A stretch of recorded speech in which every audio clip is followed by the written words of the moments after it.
So, our guy of interest today, Marc Benioff, a fun little curious connection that, Carrie, I'm sure you're going to get into when we really do the episode in full. He has a long-standing mentor-y relationship, as he calls it, with Colin Powell, who we talked a little bit on this week's Patreon episode. Rest in peace. And he has a fun connection to a number of different peoples, but the first one that jumped out to me, David Benioff. He's like the second cousin of David Benioff, who's one of the co-showrunners of Game of Thrones, which we all know ended spectacularly in those latter years. Apparently they weren't like very close or whatever. They only met at one of the premieres of the Game of Thrones. Oh, really? I'm still gonna hold Marc Benioff accountable for that. So whatever crimes and awfulness and horror that we get into, he also had some, however removed, stake in ruining that show. That's I think he's directly responsible. I think so, if I'm hearing it correctly. I mean...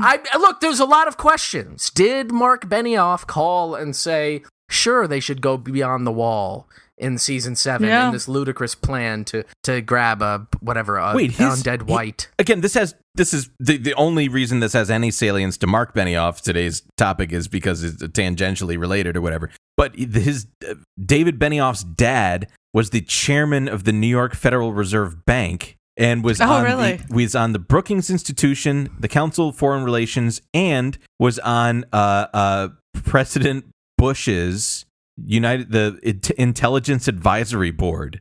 Chaos is a ladder. Carrie, I'm glad you got that. Dwight, this is probably meaningless. What was it? Dwight, have you not watched Game of Thrones? He's watching Watch Mojo clips. Yeah, sometimes I like to see the thing when the guy's like, "Hey, I'm gonna rip your arm off" or some shit, and then let's start the show. I'm not even gonna fucking deal with that. Start the show. Cue the music. Now when I was a young boy, about the age of 5, my teachers taught me I could be the greatest man alive. They told me I could change the world, be whatever I wanted to be.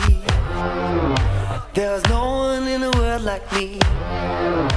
Every one of us was so unique. I'd not be an average man.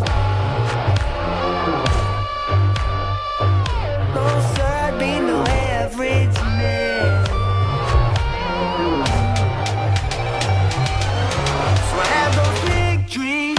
Welcome back, everyone, to Eat the Rich. This is a show about our political economy, late-stage capitalism, and the millionaires, billionaires, and multinational corporations hell-bent on staving off his death rattle.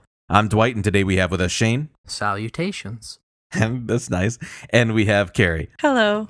So today we're going to talk about Marc Benioff. Marc Benioff, for those who don't know, is the CEO of Salesforce.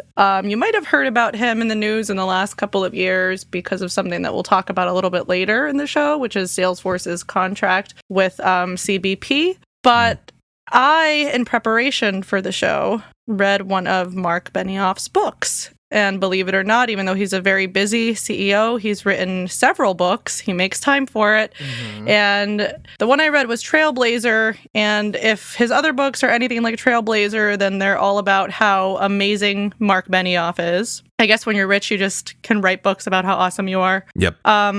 To hear him tell it, he's just this really kind-hearted, generous, spiritual, tall, very tall genius who worked hard and now just wants to make the world a better place for everyone. And I'll get into a little bit of his early history, which he mentioned in the book that I read. The book starts out with him talking about how depressed he was at Oracle in 1996. He had gotten a really good job there after college, and within 4 years, he'd been promoted to VP after he caught the attention of friend of the show, Larry Ellison. That's right. The founder of Oracle. And he loves to say that he caught the attention of these other successful tech leaders. This comes up multiple times in the book. I won't bore you with every mention of it. But later in the book, he also mentions, like, somehow, quote unquote, forging a friendship with Steve Jobs, for example. He just caught his eye, is how he puts it. So again, within 4 years at Oracle, he's a VP. He's making millions of dollars. He's very comfortable. He describes being in his like nice apartment and feeling like really despondent about life. And he goes to Larry and he tells him, I'm not happy. I don't have any meaning here. And Larry tells him, take a sabbatical. And can just you as an imagine aside, for a second? Yes, that's what I was gonna say. Imagine like going to your boss and being like, I hate my job. I hate being a millionaire. And your boss is just like, take some time off. I love you so much. It gives you like a little smooch on the forehead and sends you on your way. Unreal. So he says around the same time, his friend Arjun Gupta, who is a venture capitalist, not the actor of the same name from the sci-fi original series, The Magicians, Arjun tells him, let's go to Nepal and India and kind of search for meaning. And on this trip, he meets a woman named Mata Amritanandamayi, also known as Mother or the Hugging Saint. Arjun and Mark tell her about their business goals, their existential confusion, all these rich guy problems that they have. And she tells Mark, in your quest to succeed and make money, don't forget to do something for others. And Mark said that with these words, the idea for Salesforce began to take shape. Can you imagine? He's like, hey, my spiritual journey led me to a software as a service business platform. So, 2 years later, and presumably with millions of dollars in his bank account, he leaves Oracle and he forms Salesforce. And he's got a focus on, quote unquote, giving back. And if you're not familiar with Salesforce, just like a really quick overview, it's a CRM app that's customer relationship management. And it also has a bunch of little add-ons and apps that they've added over the years that you can use for all kinds of things. I had to use it a little bit for work. It was like to look at support cases and customer contracts and things like that. It also does like automation, analytics, stuff that developers use. So anyway, he forms Salesforce. And from the outset, he says, we decided to identify the values that would serve as our bedrock. At first, they were trust, customer success, and innovation. Later, we added a fourth, equality. We also decided that no matter how big the company grew, we would set aside 1% for charitable causes. This is what ends up being the 1-1-1 philanthropic model that they kind of talk about sometimes in news articles about him, but it's 1% of their product, 1% of equity, and 1% of employee time goes to nonprofits and charities. Interestingly, in the book, he attributes this to inspiration from his grandpa, but in a tweet, because I was searching his tweets since I know he did like a rest in peace tweet for Colin Powell, in a tweet, he attributed this to Colin Powell. Mm-hmm. So Really? It's kind of weird. It's a little weird, right? And Colin Powell is also currently in hell. Just a little tidbit on the side. Another fun Powell fact. So Salesforce kind of pioneered this idea of cloud computing, everything being stored in the cloud, and it grew very, very, very quickly. It's a multi-billion-dollar company within the span of just a few years. And why is that? Mark says he used to think it was because their product was so good. And he talks about how good their product is and how critical it is for customers a lot in this book. Like, it's fucking constant. And I want you to remember that for something we're going to talk about a little bit later. But he says now he knows it's not the product. He says, quote, the most powerful engine of our success hasn't been our software, our people, or our business model, but rather the decision we made in 1999 to orient our culture around values. This isn't just my opinion. There's a growing pile of evidence that markets reward businesses that do good and that companies that have a social mission tend to be more successful. And he comes back to this idea again and again, that the social mission is what not only drives a business, but what leads to their phenomenal success. And I believe him in the sense that this has been a really amazing brand for them to perpetuate. Like, they've been able to like construct this image of them being this good corporate citizen. They've really sold this, at least to other businesses and media. He says these values just truly define them as a company, not as a decorative spire on their horrible HQ building, which, Dwight, you sent some tweets from it? Yeah. I didn't realize Yeah, so the tower has its own Twitter account. the Salesforce Tower in San Francisco has its own Twitter account. And that's the one, if I could just read that one that's my fucking favorite. Yeah, please. Which is just somebody like took a picture of the Salesforce Tower from, I don't know, fucking Pescadero. I don't know, somewhere else in San Francisco. And they tagged them and said, "Happy Monday, Salesforce Tower." And the Salesforce Tower account quote tweeted it and said, "Let's get this bread." Thank you, Salesforce Tower. Unreal. A tower is not Unreal. sentient. What was the other? There was one more too that I called out there. The person clapping for essential workers. Yeah, it's just a bad Twitter account, but whatever. It's emblematic of like their weird corporate culture. Yes. But anyway, he kind of expertly weaves this narrative. And when I say expertly, I just mean that he's very practiced at this kind of backpatting, dressing up of business decisions. He really entangles this idea of their values with their business success when the reality is those values aren't there. And again, I'll get into this more a little later. But I mean, it just is not real. It's like a fully constructed image. Correct. And that leads us into the next section of the book, which was titled Values Create Value. And this he talks about. So listen to how evil this is.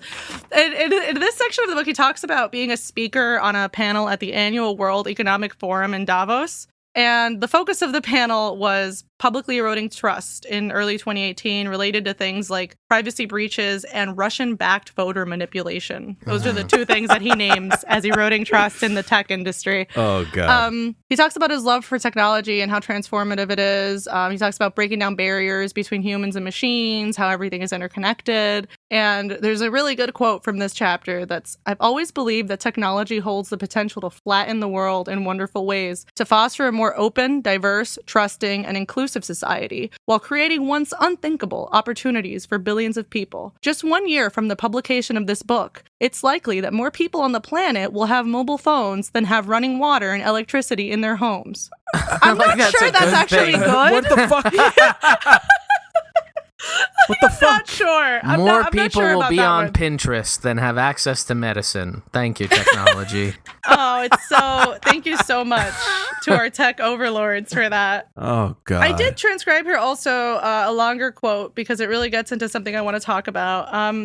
He starts talking about the challenges around the widespread use of technology. Quote, new pressures and dangers had emerged, and with them came moral conundrums that none of us had ever considered. The global inequality gap had caused an erosion of trust in institutions, while complex social and economic issues, including privacy ethics, education, the future of work, and the health of our planet had begun to insert themselves, often uncomfortably, into the corporate agenda. One simple truth had become abundantly clear: these concerns could not be dismissed any longer. End quote. And I think this really speaks to the issue with technology as a solution to societal problems, right? He's basically articulating that these are issues none of us had ever considered, but that's not true. The systemic issues that are perpetuated by technology are things that marginalized people have to grapple with literally every single day. Things that marginalized people and activists have been sounding the alarm on since before Mark was a billionaire. When he says none of us considered this, what he's really saying is that the millionaires and billionaires who profit off of technology and technological solutionism don't think about the far-reaching effects of their work, right? Yeah. I didn't think about this. Yeah. If I didn't think about it, then nobody did, right? Because I'm Classic a genius. tech bro. That's what Trump did. Yeah. That's what Trump did. Nobody knew that we had not been considered. They were putting microphones in my microwave. Obama. So obviously, he wrote this as a way of sort of setting the stage for how he's different. Salesforce is different. They really care. But why would you trust the people who admittedly never gave this any thought, the people who cause these issues and replicate existing patterns of oppression with the technology they create, to be the ones to fix anything? This is kind of like the classic rich tech guy brain stuff, right? By virtue of me being here at Davos, it means that I'm extremely smart and capable, and I'm the one who's going to save the world. He really differentiated him from all the other people that were there at that panel in Davos. Yes.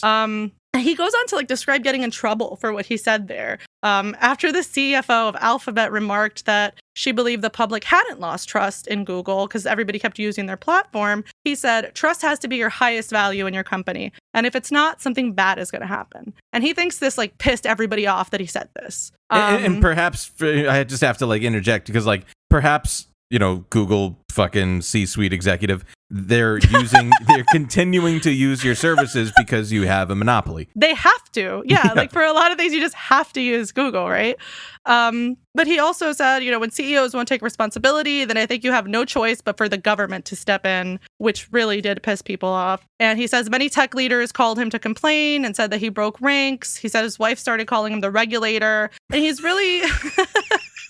He's really framing himself as this iconoclastic figure in the tech industry, which the reality is that he's not, but he's really successfully built a brand claiming that he is.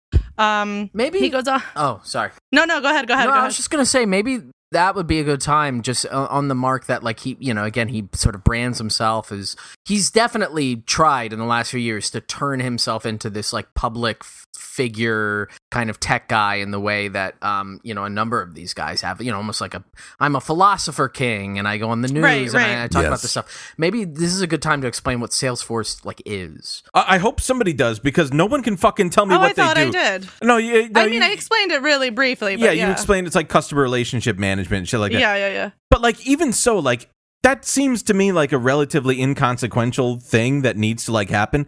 I still don't understand how it's such a huge fucking company. I mean, I think, and I'll get into this when we talk about the CBP stuff, but like with the way that technology is now, like it might, I mean, obviously to us, it's all fake shit on a computer or whatever, but it is like integral for the way that businesses run, right? Like they do everything from like customer case management to like sales stuff to like telling people when to like follow up on sales. Like there's companies that every single person in a company uses it to do their work all day, every single day. Right. So it really is like, it's almost like they're providing the infrastructure for companies to do their work. So later on, when I tell you about how he says that them having a contract with CBP doesn't actually support family separation, that's bullshit. And like, which is good, because customer service customer service is so good. It's easy to get followed up on, and it's easy to resolve issues. And I, as a consumer, love customer service. Yeah, for sure. Anyway, he goes on to say, quote, "I wrote this book because I believe every company and every individual, from new hires to those sitting in the corner office, has the potential to become a platform for change, not only because it's the right thing to do, but also because in the future, success will demand it." And after this quote, I just wrote a little note that says, "Fuck off." Nice. I cannot stress enough how much in this part he goes into how it's fucked up that CEOs distance themselves from any potential harm caused by their product, how companies put aside their core values when it's inconvenient. I know it's almost repetitive at this point, even though I'm not even that far into all the notes I wrote down about the book, but the brazen hypocrisy here is just stunning, and it really is this repetitive in the book. Like, he really talks about trust constantly. He talks about like not distancing yourself from your values constantly. Like every single chapter, he just says it over and over and over. And I'll get into this more later, but the way that he responded to questions about Salesforce working with CBP, like I was just saying, at the height of the humanitarian crisis at the border, was to say, yeah, cool, it's good that we're having this conversation, and just kind of like ignore it. Isn't that fucking just demented? It's crazy. It is. He didn't cancel that contract, which he absolutely could have. It really wouldn't have hurt their bottom line that much, I'm sure. But he chose not to, while at the exact same time continuing to build this brand, this mythos around himself and the company about how sticking to your values, promoting equality and social justice has to be at the forefront of your business. And again, this is why people like Marc Benioff cannot be the ones driving these conversations, right? Yeah. They're the ones creating the harm. How can they be the ones to fix it? So from here, the book goes through his early beginnings, which were honestly not super interesting, at least to me. Except to note that he criticizes the typical Silicon Valley tech leader story of quitting school to pursue a genius idea in a garage. He says it like so disdainfully that people do that. He's right. And that he did, but then he says it in a way of like, I went to college like a normal person. Right. It's like really weird the way that he frames it. And he says he learned business from watching his dad run his dress stores when he was a little kid. They would do like deliveries to these 6 stores that his dad owned. They would do fabric deliveries on the weekend. He would spend the whole day in the station wagon with his dad just doing deliveries.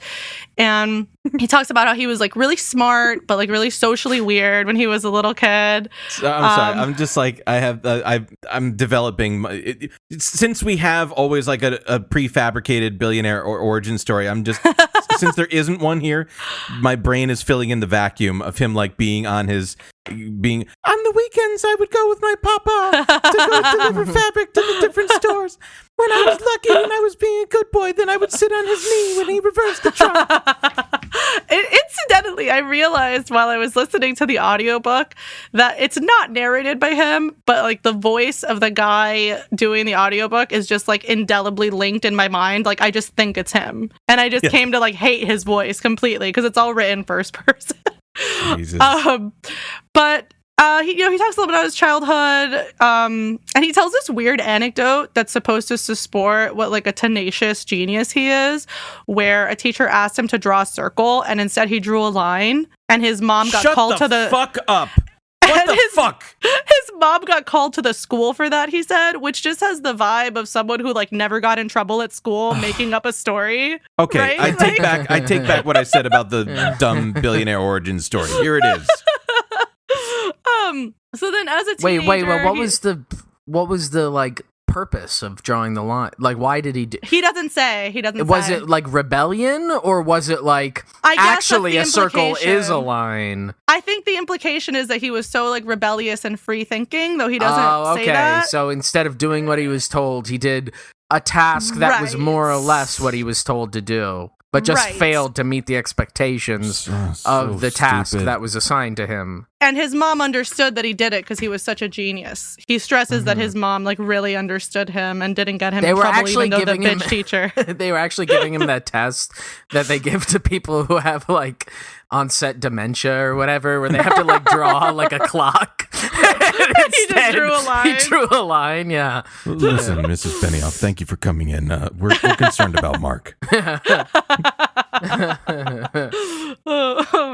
So, as a teenager, he starts like messing with computers more. He talked about moving into his parents' basement when he was 12 or something and started building computers. And then eventually he got a job at like a tech store, and he started making little video games after he got his first computer. On the Atari. That's correct. He traded in his first computer for an Atari so that he could make more games. Gamer lifestyle. Gamer. Hashtag gamer. Yeah. And he really stresses that his parents gave him a really long leash to do whatever he wanted, which is kind of a different way to say that his parents had a lot of money and were really distant, so he could just do whatever he wanted. Mm-hmm. Like, for example, one of the things he mentions is going to England for the summer to research castles for a video game when he was a teenager, as if this is just like a normal thing that a teenage boy can do. I could do that at any time. Mm-hmm.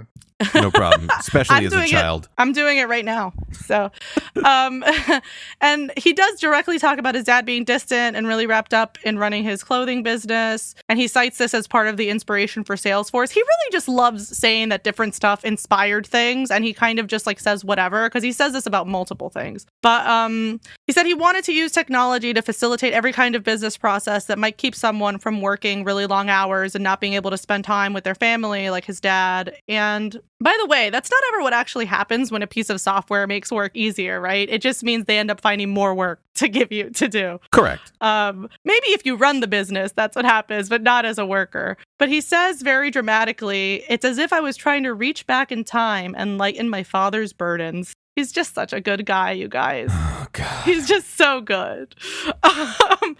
And here he mentions, and this was really long, so I didn't write too many notes on it, but here he mentions his grandfather, who was he was like a rich lawyer, and he was one of the people who helped promote and fund BART, which was the Bay Area Rapid Transit System. And he says that this was done on the basis of opportunity, equality, and inclusion. And he says this was really inspirational to him. And he feels good that Salesforce has like followed his grandfather's legacy and has done well, but that it's also done good, which is a really corny thing to say. Mm-hmm. And incidentally, they do have over 4 million hours of volunteer time, at least at the time this book was written, and $300 million in grants that they've given out. And a lot of NGOs and charities get to use Salesforce for free. And I just think it's interesting that like the biggest contribution is just like him making his employees volunteer for X amount of days per year.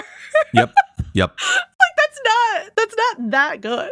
It's philosopher king shit. Again, it's like I can be the best arbiter of what my little minions do in their time. I'm gonna make them be good. Yeah. So, and then in the next chapter, which was one of the most annoying, he talks about just ranking the chapters. This one was a trash tier chapter. Yeah. He talks about how he led the charge on challenging an anti-LGBT bill that had been signed into law by Governor Mike Pence. Then Governor Mike Pence. No way. Yes.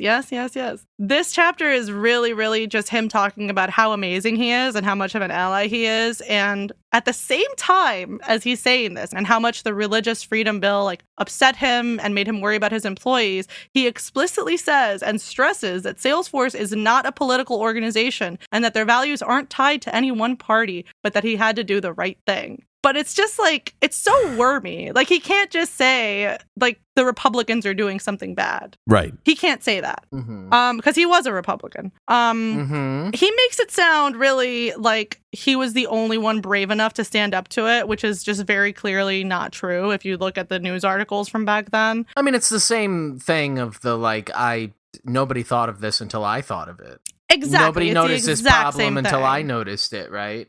Right. He very dramatically describes tweeting about it and like the backlash that he got for saying that the bill was bad and that they would pull their business out of the state over it. And he says that even Colin Powell, there he is again, his mentor, warned him that his advocacy could jeopardize the company. And he said, be careful how far you climb up that tree because it will expose your backside. What? That's not a saying. General Powell, what the fuck? He can't hear you. He's in hell.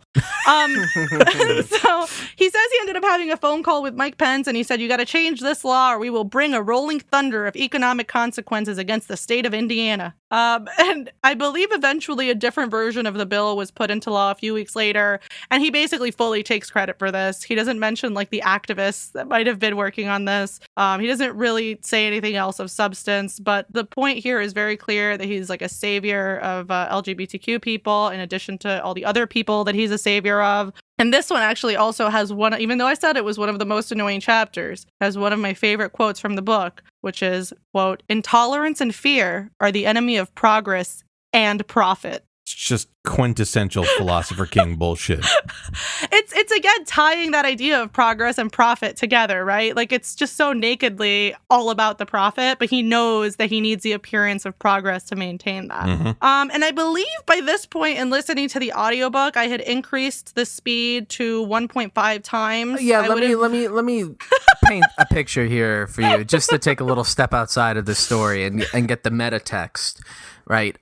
So, today Fridays are a very busy day for me. I do my teaching stuff in the morning, then I have office hours, and today I was doing a bunch of grading. So I had like a lot of activity moving in and around. I was coming in, from the school and then into the home office we have here. And like, I was hearing, and then from the bedroom, Carrie listening to the fucking, audiobook, like for hours and hours and hours on end. And, as I was going in and out and, going to the bathroom and stuff, I like every 20 minutes I would go out, the fucking speed would be increasing a little bit more.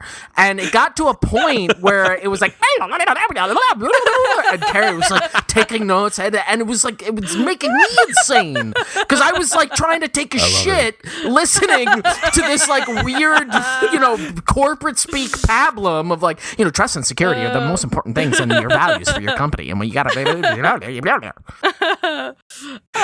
yeah, it was not good. I think I maxed out at 1.7 times speed by the time I called it quits. But just inching up like a gambler, like a little bit more. Let it ride. It can't hurt. Yeah.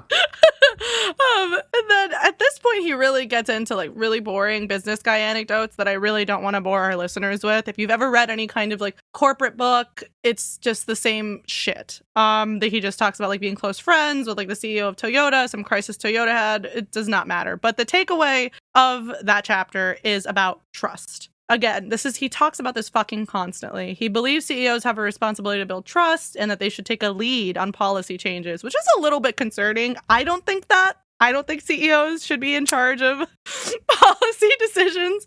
Tend to agree. That's just my opinion. He talks about misalignment between company values and employee values, which is something he goes back to a few times throughout the course of the book.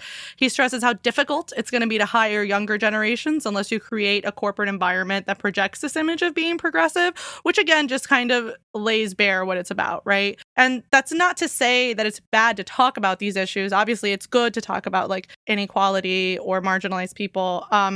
But it's just so disingenuous because we know this is primarily about maintaining this image and not about producing actual progress beyond profit. It only extends so far as it makes him a profit, right? Right. He talks about internal problems around this at Google. He loves to like slyly shit talk Google while saying like Google is such a shining light in the tech industry, but also they fucked up a lot. He's just like trying to make Google look bad to make him, I mean, Google is awful, but he's doing it to like make himself look good, obviously. Yes. He loves to shit talk the other tech companies. He does. He does. Because really he's not does. like them. Yeah, exactly. He's not like them. Yeah. And when he talks about the internal problems at Google around this like employee misalignment with corporate values, he says, quote, "To me, the lesson has always been clear. No company can afford to become complacent when it comes to trust." And again, it's just kind of laying bare that being progressive for them is a business calculation. And this one also had one of my other favorite quotes, which was, "There's not a single tree on earth that's sturdier than a forest." Think about that.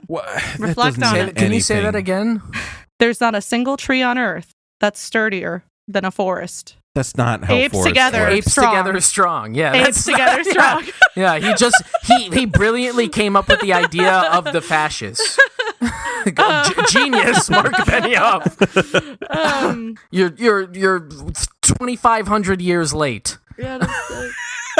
All right, so the next chapter is about customer success, and again, just not really that interesting. The really weird kind of freakish thing to note here that was interesting was that they have an annual conference that they named Dreamforce, which sounds like a hair metal band from the 80s to me. It does, yeah, that sounds cool as hell, actually.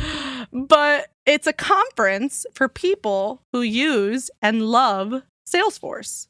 He talks about it with this like really cultish fervor. He says it's all about community. He specifically says it's like a family reunion. He calls the people who use Salesforce at their jobs trailblazers, which is really funny. I can tell you again, I like briefly have used Salesforce a few times in my old job, and it was not a central part of my identity that I had to log into Salesforce and look at like customer support cases. I don't tie it to a feeling of community, and the idea of doing that sounds really insane to me. It sounds like a sickness. You know, if I ever tweet, "I'm part of the Salesforce community," shout out to my fellow trailblazers, you'll know that I've been kidnapped. God. If there is a feeling of community, I have to imagine that it's around commiseration for having to use a piece of software that kind of just sucks ass a lot of the time, but I won't bore you with the details of that. For the next chapter, that was on innovation, and my first note here was, "This piece of shit is obsessed with AI." Which is very true. He talks about this a lot. He mentioned it in a previous chapter as well when he was talking about how more people would have cell phones than would have running water. He mentioned like AI as being like a really big thing for the progress that we need to make as human beings. And a little quote from this chapter is, "If AI could be applied effectively and ethically, we knew it could do incredible things. And we also knew our livelihood as a company depended on it." Which again is trying to entangle this idea of ethics and social progress with profit and saying that AI needs to be a part of that. What's really funny is that he talks about creating an app store for Salesforce, which didn't end up panning out. They had bought appstore.com, and they had bought the trademark for App Store, and they were creating a platform for developers to build add-ons for Salesforce, like to do additional things, which they did end up doing. But when they released it, people hated the name App Store. So they immediately got rid of it and called it something else. Nothing interesting. I didn't even write down what it was. But this is the really interesting thing. He then talks about his surprise when his mentor, Steve Jobs, announced the Apple App Store and how he graciously gave them the domain and the trademark. So he kind of sets it up like, isn't this great that I came up with the App Store before Steve Jobs? Wow. That dead loser. The smartest guy in the world that everybody knows and loves, Steve Jobs. I one-upped him. So I got his ass. Think about that. But he did love me very much. And then he gets into this. So I'm sorry, just like what a pathetic asshole. Like what pathetic, a weird, right? like wormy little, like, you know, like I actually came up with the idea, but well, I won't say anything about it. Except I'll put it in my fucking book. What a Like, it's such a weird baby ego fucking move to make. While also having to say, like, Steve Jobs loved me. Well, that's the thing. If presumably you had that kind of loving, intimate relationship with someone, you wouldn't make it a point of order to be like, actually, I came up with that. Right. Yeah, exactly. It's very weird. I don't fully understand the psychology of it, but he does these weird little rhetorical moves a lot where he's like trying to say that somebody like can really count on him and then also being like, but I know better than them. And he gets into this too in a later chapter that I'll talk about in a minute. But after the App Store thing, he gets into this tool that they built for internal analytics and reporting called Einstein. By the way, he's a big fan of Einstein. He talks about Einstein a lot. There's like some kind of Einstein sculpture at their tower or whatever, like a cartoon Einstein. One day, a child in a physics class was asked to solve a problem. He wrote down the name App Store, and the professor got so mad and steamed he walked out of the room, and all of the other children stood up and applauded. And that child's name was Einstein Benioff, and that child is me. It's so pathetic. It's really pathetic. So this tool that they made, which was like for financial projections and other kinds of projections, he calls this an objective, unbiased, unemotional tool. Good. I'm glad none of the emotions are there. I hate emotions. No, I do too. Those are the biggest. Sometimes they make you feel bad for people. You don't want that. Those are the biggest impediments to progress. Emotions. We need to eliminate them statistically from our bureaucratic sludge. And then, interestingly, on the spread of AI, he shares his concerns about it. But in the end, he says that he thinks, quote, "These tools will be exactly as ethical as the people who build them." And it's like, that's what we're worried about, right? Like, these people are not ethical. He's explicitly said that they don't think about these issues until they're like smacked over the head with it, which is kind of what happens in the next chapter, which is about equality. He talks about how 30% of participants in any Salesforce meeting have to be women now. He talks about like chastising a sales guy for not having enough women in a sales meeting or for not having any women in a sales meeting. Wait, what was the percentage? 30% of participants at any Salesforce meeting have to be women. Which is like... It's weird, it's right? 50-50. Like, that's kind of... It's just weird to have like a quota at all. And in the 30%, he's kind of acknowledging that half of their employees aren't women, right? Binders like, full they're of just women. not. Right. So they're so that they have to like get women in the work within Salesforce to go to so many meetings. Yes. Interestingly, he describes, I forget which company it was, but he described going to a sales meeting at like a really, really big company, like think a Google size of company, and they like flew out to get there and something happened and all the women got their flights delayed by accident. So he called a woman from a totally different department to come and join the meeting so that there wouldn't be no women at the meeting, which is just like displacing the burden of traveling to a meeting to another woman, right? So he shares this story about how two high-ranking women executives came to him during one of his meetings that he holds at his house for all his executives. And they told them that they had independently come to the conclusion that women weren't being paid as much as men. And that's why they were there together to talk about it. And this ended up in a whole investigation about pay inequality at Salesforce. And he committed to these women, like, if we find that there's inequality, we're going to wipe it out no matter what. We're not just going to do the investigation and then like throw it away or whatever. And they did find that 6% of people at Salesforce needed salary adjustments. It cost them $3 million to equalize the salaries. There was like, there was a pretty steep inequality for some people. But like that seemed like the fact that that's not something that they did beforehand with with a total cost of like $3 million is like, I'm frankly shocked that it's that little. Right. And actually this was more than he thought it would be. Interestingly. Interestingly. He describes being like, every time that something like this happens in the book where he mentions somebody bringing a problem to him, he describes being like a newborn baby, like blindsided. Like I had never even thought, I'm such a good guy that my company couldn't be doing this. He specifically told them, I don't think this is true, but I'm going to investigate it. It's just like so delusional. But the really interesting thing is that a year later, they redid the same investigation. And now the number of people who were not earning as much as their male counterparts was 11%, up from 6%. It was actually worse a year later. Jesus. And he, really interestingly here, he completely deflects any blame for it. He doesn't say like our processes were fucked up. We like really fucked up and made this like keep happening. He says that it was because they had acquired other companies and they hadn't transferred the Salesforce culture to those companies, even though Salesforce was the company that originally had this problem. Right. And he ends this by saying equality will be the key to unlocking an organization's full value. Again, that interweaving of progress with profit. Now part 2 of the book. It's titled we're not even at part 2? We're very close to me being done. Okay. I'll be honest with you. All right. So now part 2 of the book, it's titled Business is the Greatest Platform for Change. And full disclosure, shortly into this is where I just simply tapped out. And I think you'll understand why once I read the title of chapter 7, which is Ohana, Redefining Corporate Culture. Yeah. I got a little way into this, very little. He talked about psychological safety of employees, providing safe spaces at work, which is kind of a ludicrous idea on its face, that you would even feel safe openly talking about issues at work simply because they made a group called like Feelings Force or whatever for you to unload your problems. Nobody feels comfortable doing that. And I actually read like a resignation letter from a Black employee who quit. I think it might have been earlier this year, actually. And she specifically mentions how bad it is for Black employees there, even though he makes it a point to say, we have all these groups. We make sure that everybody feels welcome and feels a sense of community, blah, blah, blah. We love to empower people to speak up for their community, is what he says. And he goes on to share an anecdote from an employee about praying in a break room and having someone from a different faith come in while they were praying. And then they prayed side by side at this break room at Salesforce headquarters. And this is when this is referred to. He says this was, quote, a remarkable moment of religious harmony powered by Salesforce.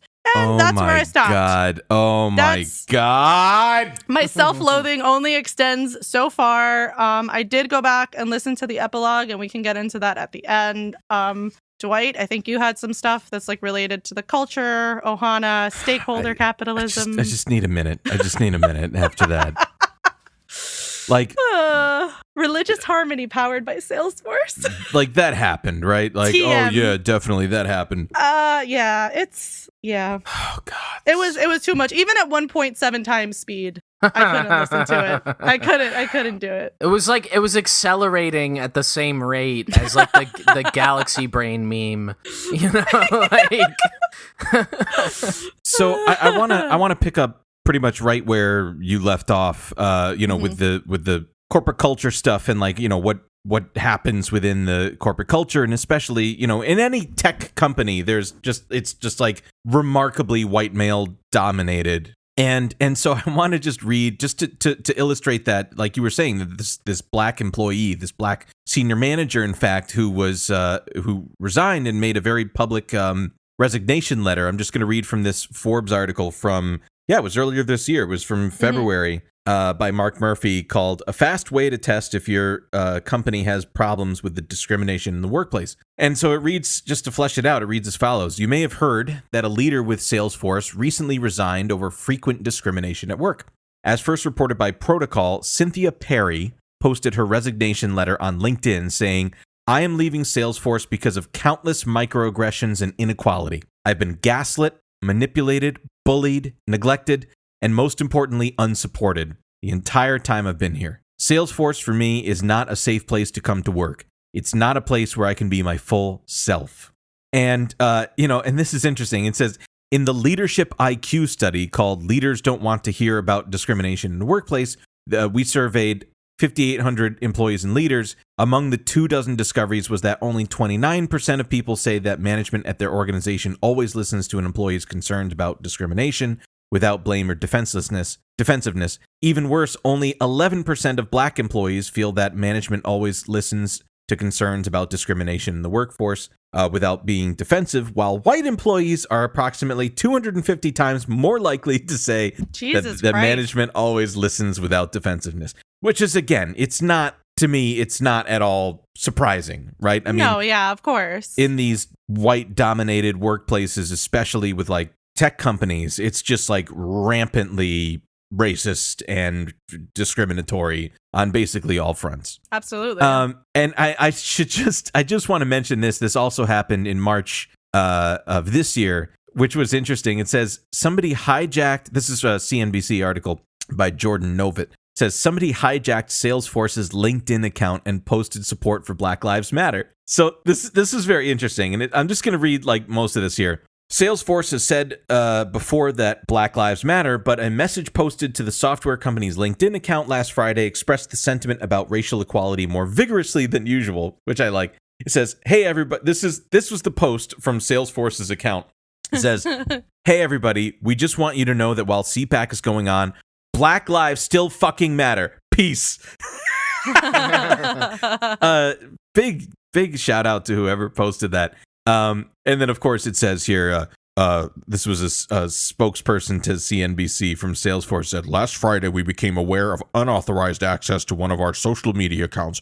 We took quick action and secured it. Now, this was interesting. Now, this is numbers from Salesforce. Mm-hmm. As of November, 3.4% of Salesforce employees in the U.S. were black. Wow. And I believe the black population in the United States, like something like 13 or 14% of the United States population. And they say it was up from 2.8% in November 2018, according to the company's diversity reports. That's crazy. Okay, it flashes that out here. Black people represented 12.8% of the U.S. population in 2019, according to the U.S. Census Bureau. And then it goes on to talk about the woman, Cynthia Perry, who talked about being gaslit, manipulated, etc. And then this was interesting, too. It said Viviane Castillo, who has been a manager for design research and innovation, posted her resignation letter on LinkedIn as well, saying she was regularly asked to help with internal diversity, equity, and inclusion efforts for free on top of her work. Interestingly, I'm sorry, were you going to finish something? No, please. I was going to say, interestingly, he explicitly mentions doing this to a black employee in the book as if it's a good thing. He mentions bringing in the one black woman on a team. I can't, unfortunately, recall what team it was. It might have been sales, and asking her, like, do you feel discriminated against here?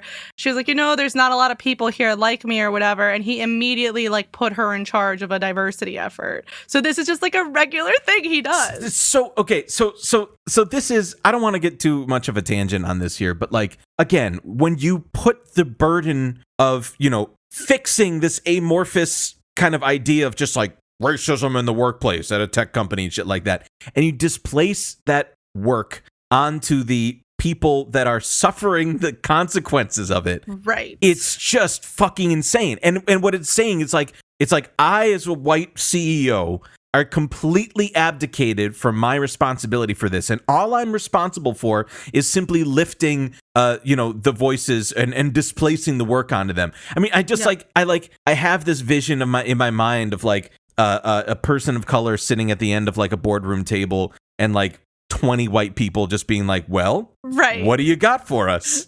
Yeah, exactly. I mean, and again, not to get too far into this tangent, but it's so common at tech companies, especially. Like, this reminded me of, I don't know if you guys remember Timnit Gebru. She was the computer scientist and AI researcher who got fired from Google. She was a black woman, and she described how when she was like in a labor dispute with Google, somebody from management came and asked her if she would go represent Google at like a diversity thing, at the diversity conference or something. God. And she was like, it was so crazy making that they were asking me to do this additional work while I was telling them that they were discriminating against me and my coworkers. I mean, it's like very clear, like tokenism there, right? Absolutely. I mean, it's like, it's like, it's like, a group of white guys in a boardroom, like, oh, okay, go find somebody. Right. Go find somebody on the floor somewhere that we can put on the front of this thing. Yeah. I mean, it's despicable and like cowardly. And it's upholding the white supremacist structure that enables the racism in the first place. Yes, and it's making those people the target of like any animosity towards the company for their diversity issues, right? If you make all the people of color be the ones that are in charge of the diversity initiatives after you have like a totally fucked up company, you're just displacing the blame and the work onto those people. Not to imagine, can you fucking imagine being... Oh, I got so angry I fucking hit my damn pop filter off again. Can you imagine just like being called in by the CE fucking O and being like, how do you feel about working here? Right. What the fuck do you think they're gonna say? Right. Like, what are you gonna say? You're racist and I hate it here. Yeah, exactly. And it's interesting in the article, again, it's talking about this woman, Viviane Castillo, who also posted her resignation letter on LinkedIn. It says here, Castillo alluded to miners sending canaries into coal mines to check for safety risk before going in. And she writes, quote, I've grown tired of watching the canaries of underrepresented minorities leave Salesforce only to watch Salesforce ramp up their efforts to throw more canaries into the culture that caused the previous ones to leave, or worse, suffer in silence. And this is just like, this is insane. It's like in July, it says here, in July following protests of the killing of George Floyd while in police custody, which is, it's fucking murder, Salesforce said it hoped to increase the number of black employees in the U.S. by 50% by the end of 2023. Which is still like nothing. Which is still like 2%. A fraction of, and even then, like, I don't want to jump to the conclusion too much, but, we'll talk about this more when we talk about stakeholder capitalism, but it's like, it's just like we want to increase the amount of people that we exploit for their labor. Yeah, absolutely. And make it more representative. Again, like, we want it to look good. Exactly. That's what it is. That's what it is. Now, this is interesting too. It says, after Salesforce's LinkedIn account published the message on Friday, hundreds reacted with emojis such as a thumbs up and heart, and some users left comments. Ohana, one Salesforce employee wrote, which we're going to talk about in a second, using the Hawaiian word for family, which Salesforce CEO Marc Benioff regularly uses. Yes, you're part of ours, the Salesforce account wrote in reply. And then, so we're going to talk, God, we got to get into that. It's so bad. Language, another Salesforce employee wrote in the response to the original post, and to which the company account replied, I'm Salesforce, bitch. What? Yes. What? Yes. Yeah. What? This was. I'm so sorry. This was during the episode. Oh man, I made such a gesture that I deleted the fucking tab I was on. But I believe this was during the time that it was like supposedly hijacked or whatever. Oh my god. And it does. It's Salesforce, bitch. Bum, ba, bum, ba, bum. It says here. One more post that was posted on Friday from the Salesforce account showing that support for transgender people, saying Salesforce wants you to know that trans lives matter, but that message was deleted. That's not even like offensive to say. Why would they delete it? It doesn't even have a curse word. I wonder why. It's very controversial. This is you want to be progressive, but in a way that's palatable. That's their whole fucking shtick, right? Right. Yeah. That's their whole shtick. Right. They won't do anything that creates like, justice in any meaningful sense, because that would be real. Yeah. It's the aesthetics of, progressive, I mean, it's, and I'll get into this a little bit later on, but I mean, it's like the rich liberal thing, right? It's correct. Correct. I like, to be nice. I believe in these causes. I give a little bit of money to charity. Look at how good of a person that makes me. But I don't want to really rock the boat or change things too much. I don't want to disrupt things. It's like that fucking attitude rendered. Yeah. Yeah. So I want to just explain, there was that term ohana, and if we're talking about other, abuse of certain cultures that by a company, and also like, appropriation, this term ohana, which means family, as I understand in Hawaiian, is like something of a bit of an obsession by Salesforce's CEO, Marc Benioff. God, there's like two different things I want to read from. I don't know which one to do, but I'm going to read from this SFGate article from 2018 by Austin Weinstein, where it says, Salesforce's Hawaii obsession provokes debate over appropriation. And so this is, okay, I'm just going to read this here. Marc Benioff has suffused Salesforce with the, quote, aloha spirit, which guides everything from corporate values to office decor. But now, in the age of heightened workplace sensitivity, some employees are starting to debate whether the obsession is honoring the culture or cultural appropriation. New employees are adorned with a lei and welcomed into the ohana, the Hawaiian word for family.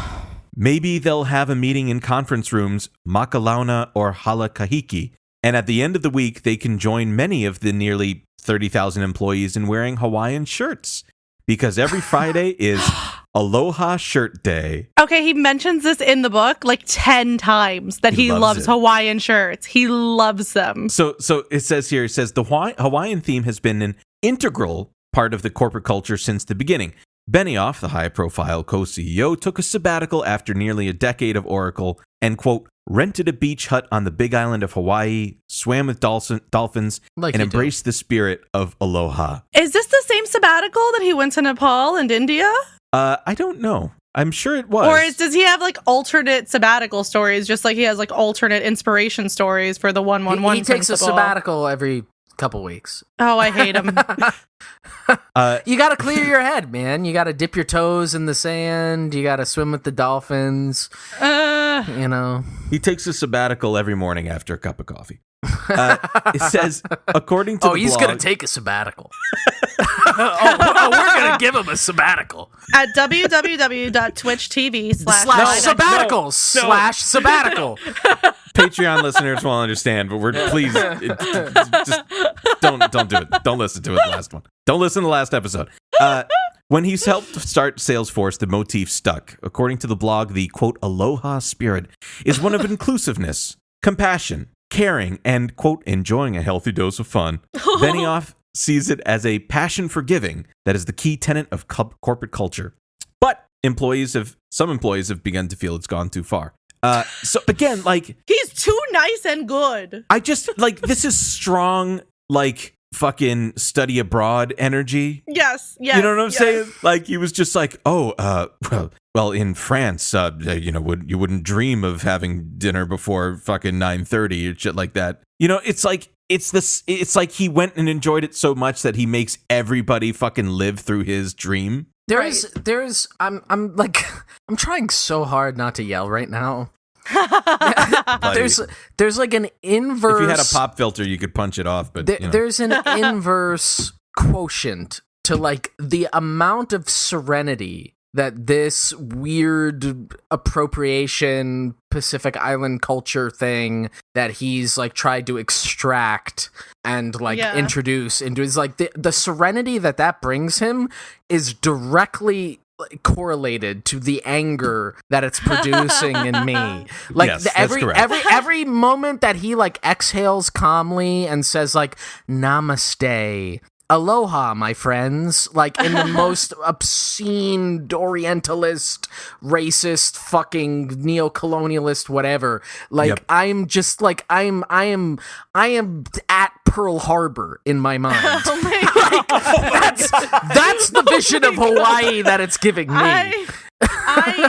That actually just reminded me, like, the only thing that gives me comfort in this like weird cultural and spiritual appropriation that he does is that for sure some people have been able to scam him out of money over it, because he talks about in one part hiring a bunch of monks to go to the Salesforce headquarters. Okay. Oh wow. Okay. All right. And the monks were there in order to look at the space and think about how it could be made more like welcoming and spiritual. And he said that the monks went in and they were like, everybody here is doing business. They're all working too much. You need silence. Everybody's talking. And so now there's a quiet room in like on every floor or something at Salesforce. There's just like a quiet room where you can go and like meditate. He's very big on like mindfulness. And so I'm hoping that like those guys, the hugging saint woman that he describes, I hope all those people just got like tens of thousands of dollars from him at least. Like that's a small comfort. And anybody else that wants to scam Marc Benioff, he loves spirituality, different cultures. Just call him.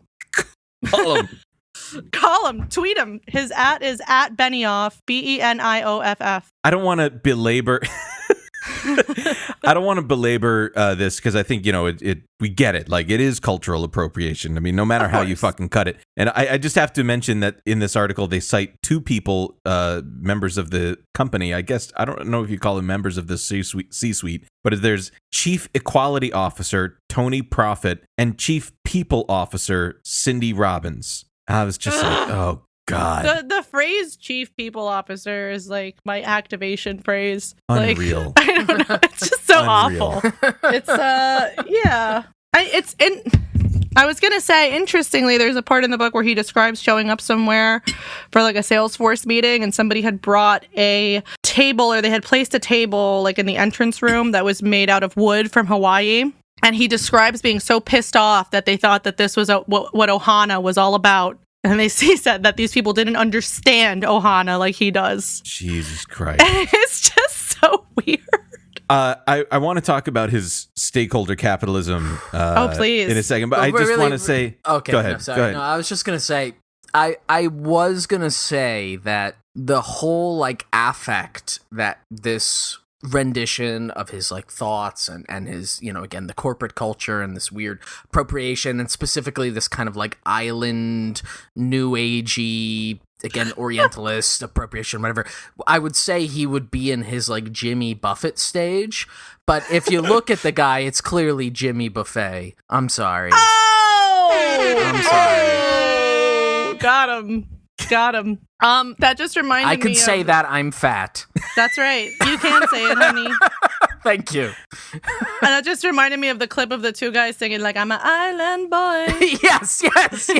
That's him. He would hear that and be like, wow, so authentic, Wow. so true. So true. Yeah. We should have a whole room in our office dedicated to that. What we'll do is boys. we'll move, these 5 people who work in this space, we'll cram them with another 5 people somewhere else in the office and make a new space that's just, island themed. I have no idea what the fuck you guys are talking about. You haven't seen the video? I'll send it to you. No, yeah.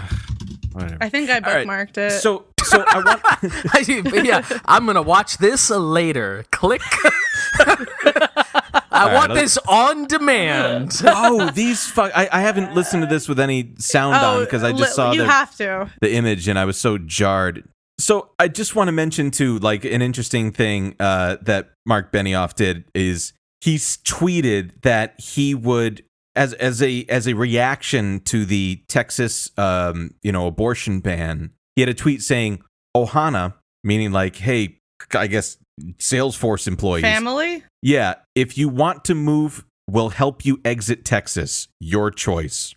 With like, I guess, he's saying we'll get Texans families Salesforce. Fuck. Salesforce.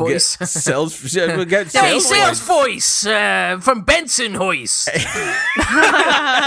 Salesforce Incorporated, a real incorporation. Legitimate. I don't know about all this Avenue Ohana U. shit, but I've been wearing Hawaiian shirts since like 1978. Tommy Bahama shirts sold locally. So the last thing I want to talk about is just his idea of stakeholder capitalism. What does that mean? So he as a person, and he as a CEO for his company, really drive for this idea of stakeholder capitalism. Sure. And, basically, I don't want to belabor it too much, but basically the idea was a kind of like departure from Milton Friedman sort of shareholder capitalism idea, which is like, hey, you should maximize shareholder profits, basically, no matter the stakes and no matter the exploitative manner in which you do it, as long as you stay within the bounds of the law and all that shit, which, as we know, rarely happens. But Marc Benioff has this idea that he's ascribed to called stakeholder capitalism, which is like, hey, we as a long-term business strategy need to make sure that our business activities are benefiting everybody that's impacted by our business activities. So whether that means like climate, refugees or people that are, suffering from climate change because of our capitalist business structure, or let's say people in certain communities, like this like amorphous word that just gets thrown around in a lot, which is just like different communities. So they actually put out every year a quote stakeholder impact report. And I'm just reading from their fiscal year 21 stakeholder impact report. And it said his little quote, and this is, as hard as the past year has been, I remain as optimistic as ever about our ability to build a better world because we're building it in partnership with you.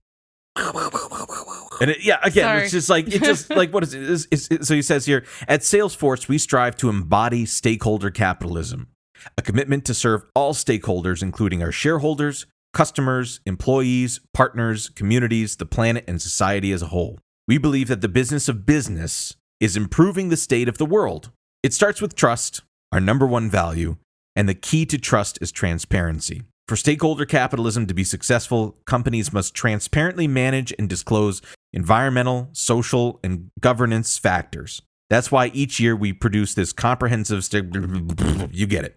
And so here's the the highlights of the last fiscal year. So this is like what they've done for stakeholder capitalism. They sourced over 50 million units of PPE, which, like, if you think about it from like a supply chain point of view, like imagine if you're like a hospital trying to get PPE and then you're now competing with Salesforce trying to buy from the same manufacturers to like then distribute for their like stakeholder capital. It's like, it's crazy. That's so shitty. Right? I really hate that. Right?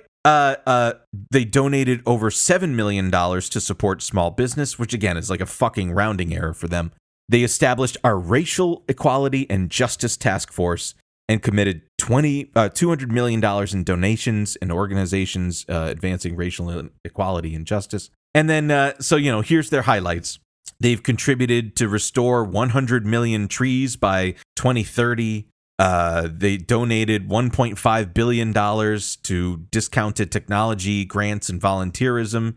And who knows, like, they might calculate the amount of money that, hourly wages that it would cost for employees to do their, like, 1% of, give back time within the year and just, like, prorate that and just count that within these numbers. Right? For sure. It makes right that would make sense. So there's like a million different ways because this isn't a fucking thing. Like because they just like invented this or glommed on to this idea of stakeholder capitalism. It can mean whatever they want it to mean. Yeah. And so for they just it's defined by themselves. They're tracking how good they are themselves. Exactly. Like that's it. Not to mention like all of those things that aren't direct business activities can be written off into reduce their tax burden, which, by the way, they paid $0 in federal income tax. So I guess from that point of view, it's working. But the idea, there was a little clip that I want to play here, and Shane, I'm going to ask you to play it. In fact, that's just like a minute long, where he's at Davos at the World Economic Forum. Oh, there it is. Which you alluded to earlier, Carrie, and it's just he has both the open contempt towards like, fellow tech companies. And to my view there, I can see on the stage the CEO of IBM and, a few other people there. But like, it's also just like this kind of like shock value in saying like, well, I'm actually the good guy. And I actually, through my philosophy kingdom, can know what to do, like, to combat this. So Shane, if you wouldn't mind sharing the screen and playing this, we'll just take a look at this quick. Capitalism, as we have known it, is dead. And they're so uncomfortable. This obsession that we have with maximizing profits for shareholders alone has led to incredible inequality and a planetary emergency. He's reading something. We all owe a gratitude to you, Klaus. Right? No, he's reading. You have shown us the way forward. And Klaus is right. For 50 years, we have seen he has called for a new capitalism. A stakeholder capitalism, a more fair, a more just, a more equitable, a more sustainable way of doing business that values all stakeholders as well as all shareholders. And I know, Klaus, you are right, because Salesforce, and through your mentorship, is living proof that stakeholder capitalism works. I want to digress. I hate him so much. I want to digress really quickly because he reminds me of this one actor, and I cannot for the life of me remember what his name is. I would say tell me a movie he's in, but that's I know who it is. He's like, was he in Ghostbusters? Yes. No. Yes. It's Yes. gosh. No, you are thinking correctly. I know. Was exactly he in what you're talking about. Ghostbusters? Yeah, give me 2 seconds. I'll get the guy's name. It's not Harris Yulin. It's that guy that has like he's like balding, right? Yes. God. Kevin Dunn. Is that it what it Kevin is? Dunn? Yeah, Let me Kevin look. Dunn, Let me look. That's exactly right. Yes. That's who he reminds me of. That's who I was thinking of too. Yeah. Okay. Oh, so let me take that. 1-2 points for Shano. That is right. I'll carry that over into the trivia episode for That's you. right. Oh, Please. Spoiler alert. Oh, I love Ghostbusters spoiler trivia. alert. It doesn't have to be Ghostbusters specific. He's an actor. He's been in many He's films. been in a lot of He was stuff. in Veep. He was in Salesforce. I don't know what else he was in. He's in Salesforce. He is wait, no he wasn't. He just looks like the guy. Wow, I'm really drunk. So, I don't know why I thought that this was like the Klaus that he's referring to in the clip. I was gonna be like, yeah, that's Klaus, this actor. I want to just mention about that guy, Klaus Schwab, if I may. Schwab? Yes, he is the director, the founder of the World Economic Forum, And just a little interesting thing about him, he went to the Kennedy School at Harvard for a Master's of Public Administration, and it says, quote here, while at Harvard, Schwab began what he has described as the, quote, 50-year-long mentorship by Henry Kissinger. No. Yep. No. Yep. Mm-hmm. It's just funny. And there's a whole bunch of other like controversies with this guy. And Davos Magneto as a whole, has been looking for him for a long time. Oh my God. And you know, in general, like Davos and the World Economic Forum is just like, you know, this insane fucking billionaires conference where everybody like this guy, like Marc Benioff. He has a section in his Wikipedia titled Capture of Democratic Structures and Institutions. That doesn't sound fucking good at all. So Oh my I God. think we've made the you know the point that this idea of this like stakeholder capitalism, it's a total farce. It does nothing to address the fundamental issue with capitalism, which is the employer-employee relationship, in which a very, very small subset of the population is in charge of the decision making of resources and profits and investment and all that stuff of our within our economy. He doesn't want that to fundamentally change because he is one of those small elite group of plutocrats that get to make those decisions. This idea of like a softer capitalism is a way for them to be like, wouldn't it be great if things were a little better, but we were still in charge? Yeah, exactly. I mean, it's Wouldn't that be philosopher so king good? nonsense. I mean, even the way that he pitches it, right, as like, for too long we've sought profits over everything else. It's like that's the fundamental basis of the economic system. Correct. Like like unless you change that, which is the core element of capitalism. Like if you actually did change that, it wouldn't be capitalism anymore because that's the whole fucking point. Exactly. Yeah. And it's maybe due to the amount of money that they make or the profit margins of Salesforce, it allows him to give this latitude to make these overtures towards a bit of social democracy, but we know it's utter bullshit, and he still gets to be the fucking philosopher king. So with that, Shane, let me turn it over to you. Yeah, I mean, this is a perfect segue. I mean, I'm going to talk very briefly about his politics, and I think, you guys have both covered the biggest things, right? Which is that, fundamentally now, the person that he presents himself as, and the way that he carries himself, is in this, reimagined, progressive, liberal philosopher king, I have all these pet causes, wouldn't that be great? And of course, if you look at the details of a lot of them, they are things that are like, oh, okay, well, obviously if you could improve those, it would be better. Like one of his particular pet causes, and looking this up, he had some spat with Jack Dorsey over some kind of bill related to homelessness in San Francisco, and he put some pressure on it, and he won, and he felt good about it, because again, that's one of his pet causes. And again, you can look at that myopically, any of those particular things. He's like a big climate change guy, or at least he talks about caring about those things, right? And again, those are all things that are ostensibly good and one should care about, but the real nuts and bolts of it, as we've already discussed, is he's not really planning on changing or doing anything about it. The more interesting, sorry. I was going to say, interestingly, something I came across but didn't really have anywhere to put it on my thing was that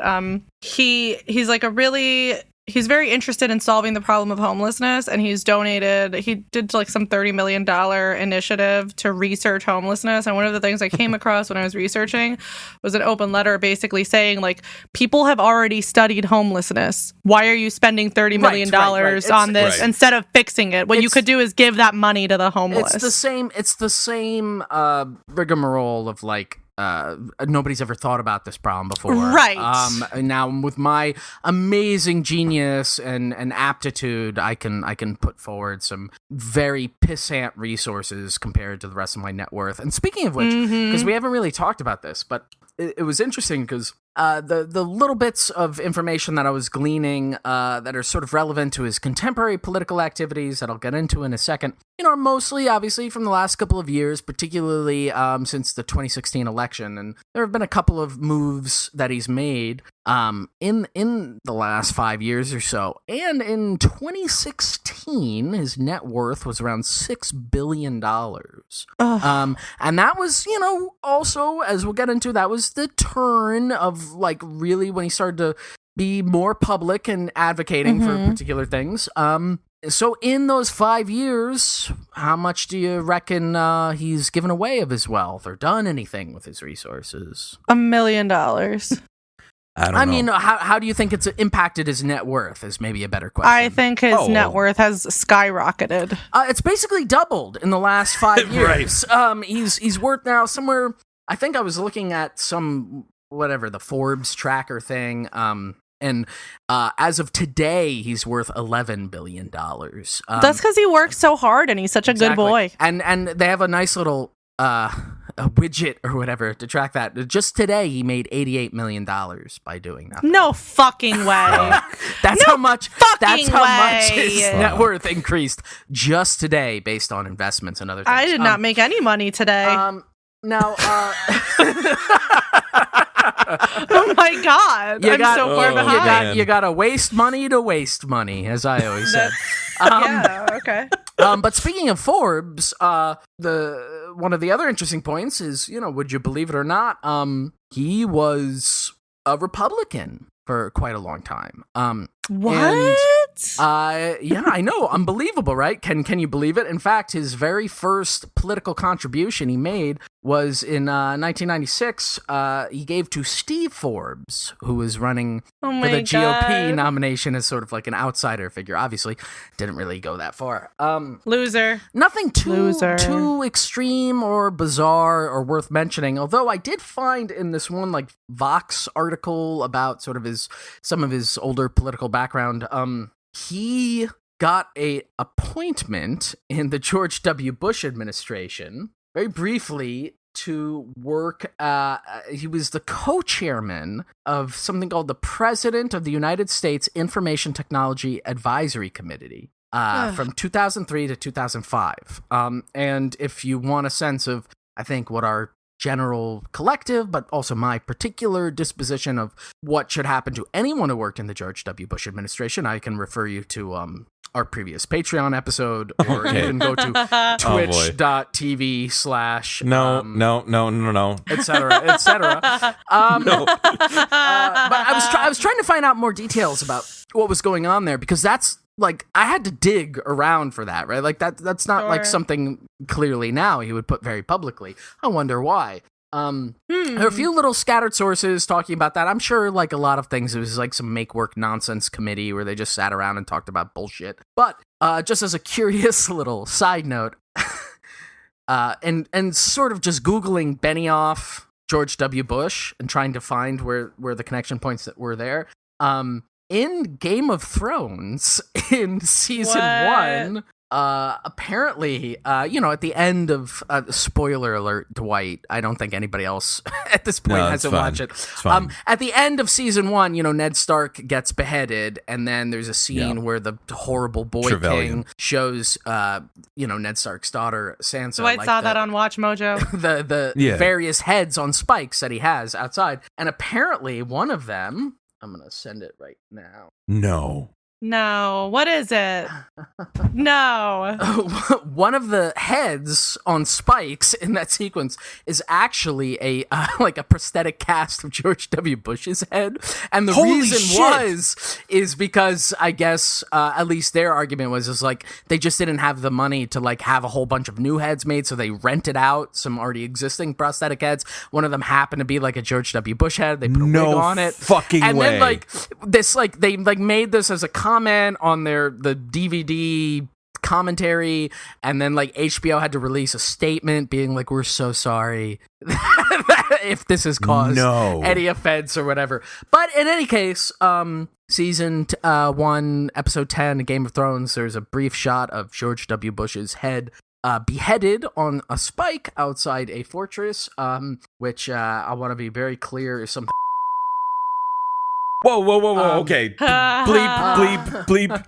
But in any case, after that little stint from 2003 to 2005, I think that whole committee was dissolved at that time. He withdrew, and then he became more like liberal. That was when he was like becoming more again of this sort of very like rich liberal sensibility guy, and he took on a number of these like pet causes and started donating to charity. In the semi-autobiography book that you read, Carrie, he mentions like, oh, he used to be a Republican, but now I'm an independent. He had like a fundraiser for Hillary Clinton in 2016. He voted in the Democratic primary in 2020, although I couldn't figure out who. I don't think he made a public statement as to who. I'm hoping it was Howard Schultz, even though I presume at that point Schultz was no longer a contender. I just think that would be funny. But all of this kind of changed, right? Even his advocacy for these various projects, right? He made this big public show about like not spending any more money in electoral politics. And the reason was is in 2018, he bought Time magazine for $190 million. Wow. And, all the articles and stuff that I found about this, all made the point of like, this was all in the same time period that like a number of other billionaires had started buying up these kind of like legacy print media organizations and institutions. And also in that biography and in a bunch of the interviews and stuff he's done, and in the one that I'm going to play in a second, he always talks about him and his wife being like the stewards of this. Oh yeah, he mentions that in the book a lot. Of this new thing. So I figured just to kind of talk about this. And so the logic here, this isn't mentioned in the interview I'm about to play. But the logic then, the connecting thread here is that basically since he's bought Time magazine, he's made this big public show about like how I'm not going to weigh in anymore in electoral politics because the sanctity of like journalism is so important that I have to remain like detached, right? I have to remain a neutral outside observer. I can't be seen to be purporting to, influence things one way or the other. And I figured we'll watch this clip that I found. This is an interview then from about a year later in 2019. This is an interview he did with Brian Stelter on CNN Business. Oh, yeah. And I don't think I've ever seen Brian Stelter do like for this extended amount of time.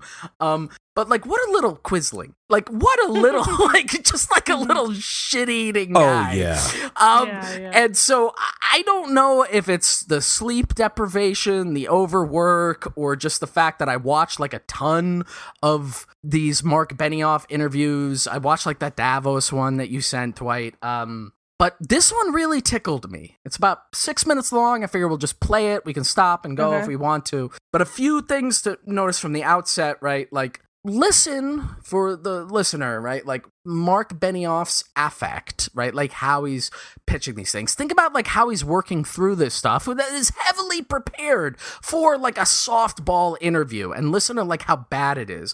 And then also listen to the interviewer and how like he pitches like what the potential conflicts of interest are for this like huge billionaire to buy out this legacy magazine. So I'll just play it, and if you guys want to stop at any point so we can like have extended commentary, just jump in. All right? With me now is the aforementioned Marc Benioff, the founder, chairman, co-CEO of Salesforce. So he's also I'm the pressing author play of the now, new book, Ross. Trailblazer, 3, The Power 2, of Business 1, as the play. Greatest Platform for Change. That's the book that Marc, I read. Thank you for coming on. Thanks for having me. I really appreciate being here. You wear so many hats, but what's it like being the magazine owner hat? What's it like wearing that hat these days? Nailed it. Well, I'm thrilled to, be a steward of this historic brand. Just being associated with this 95-year history of Time magazine and the ability to give it the fuel to keep going forward, that's what really excites us every day. He's so excited. I noticed recently, Person of the Year, of course. I hate him had on the so cover bad. there, the famous Greta and her climate change advocacy. I think people wonder, given how outspoken you've been about climate change, if you're influencing the editorial choices of the magazine. Well, one of the decisions that we made when we decided to purchase the magazine was we wouldn't get involved in editorial decisions. We also made a decision that we wouldn't get involved in operational decisions. Like you said, we have our hands full already with lots of other exciting things that we do every single day. But we want to be able to be the stewards of the historic brand and give them this ability to move forward and give them the fuel to move forward.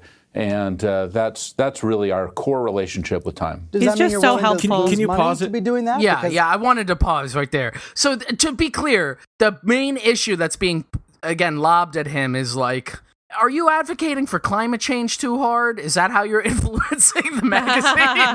That would be fucked up. And what does that mean? But what does move forward mean? What does we want to give them the resources don't to even move know. forward? What does move forward mean? To complete their mission.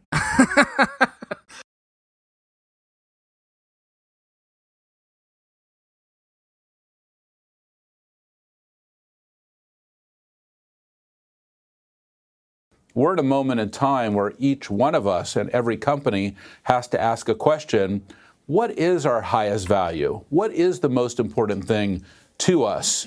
And you asked why we got involved with Time Magazine, because that value of trust, well, that's been associated with them from the very first day of their founding. I know Facebook has been under a lot of scrutiny. You and others have said it should be broken up. Do you expect that to actually happen?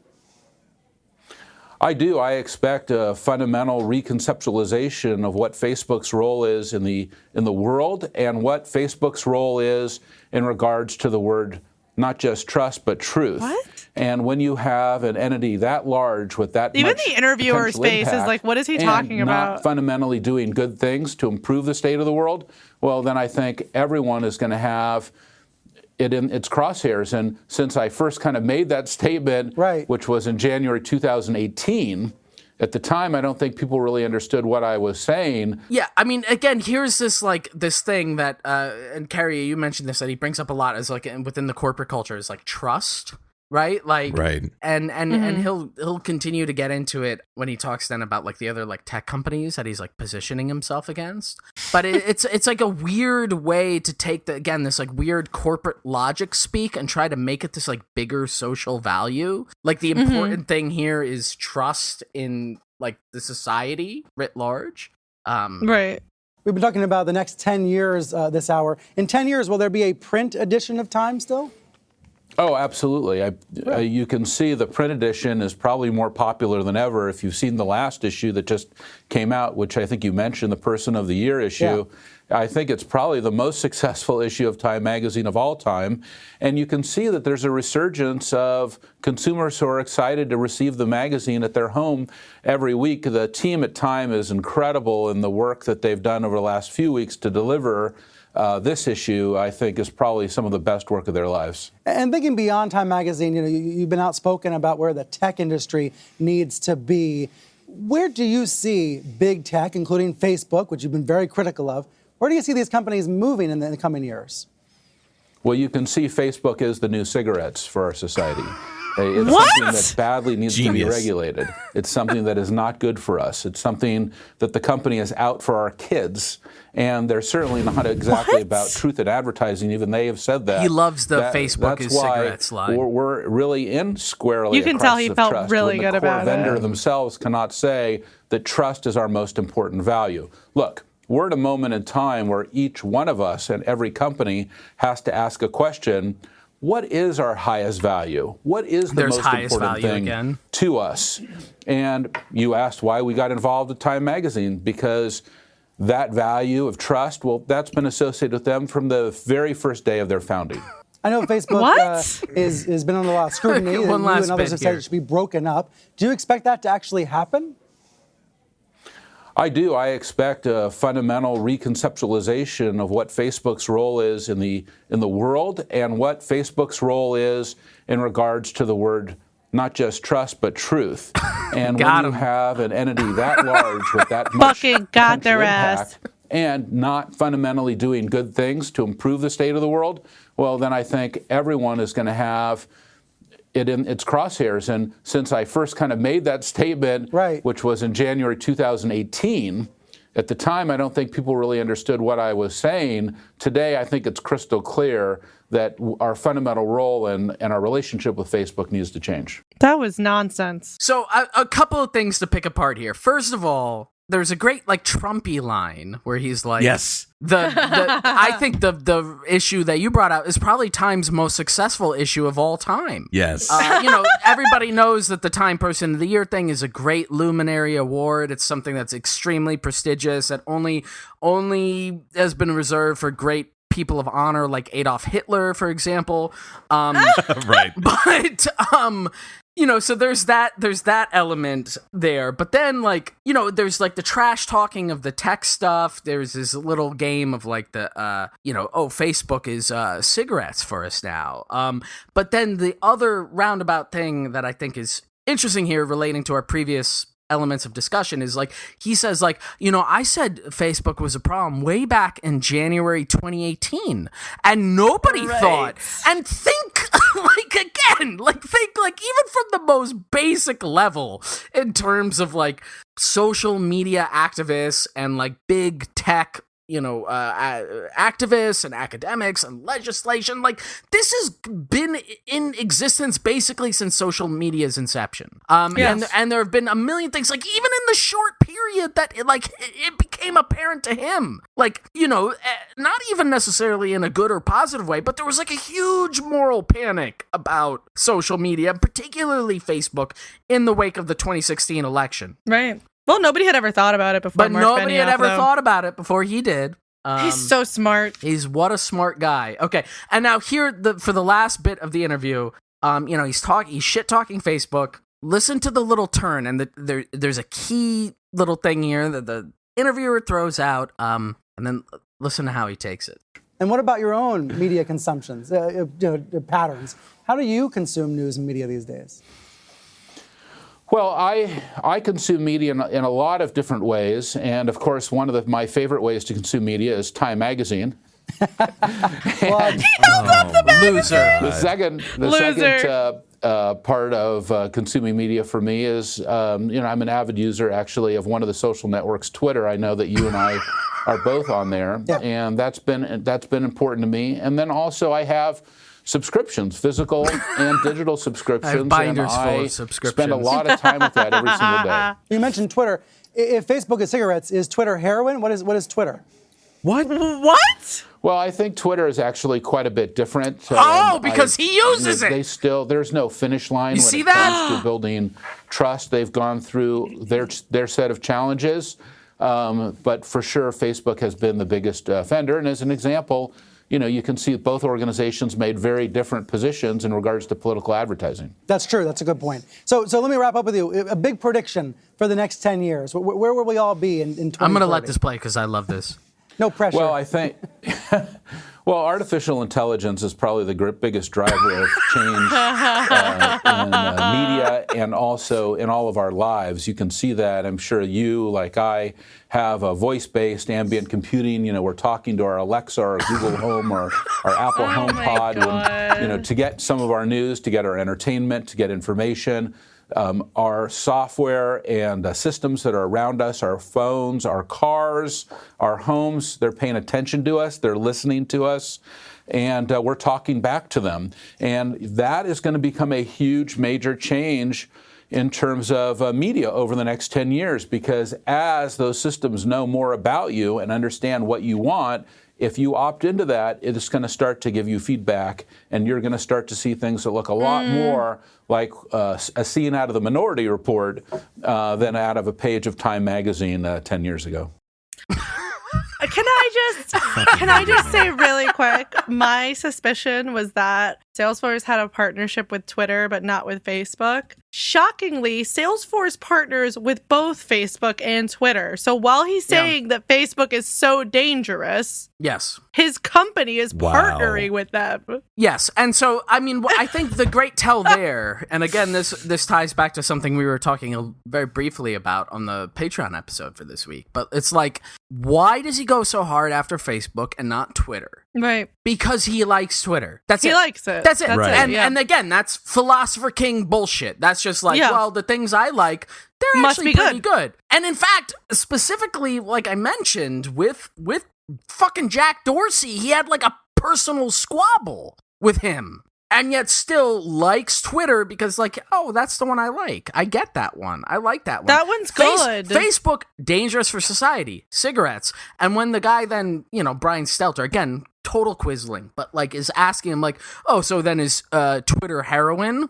It's an interesting framing because it is fundamentally the same, like, I don't know, it's the same posture of being like, well, I like alcohol, so I understand why that's legal, but I don't like marijuana. So that should be illegal. Right. It's personally, it's entirely like a personal choice thing. It's like the same thing too with him foisting this appropriated Hawaiian culture onto everybody in his company. It's like, I like this. I like are good for humanity. The things I like are good for our social organization. It's how we should organize our business. The things I don't like, and again, it's very clear, like, in his buying of time, right? It's like, this is, as we've talked about a million times before on the program, this is nothing more than, like, I'm super rich. Mm-hmm. What do I do with this money? Can I buy an indulgence? Can I buy a social indulgence so my legacy is pure? And the way that he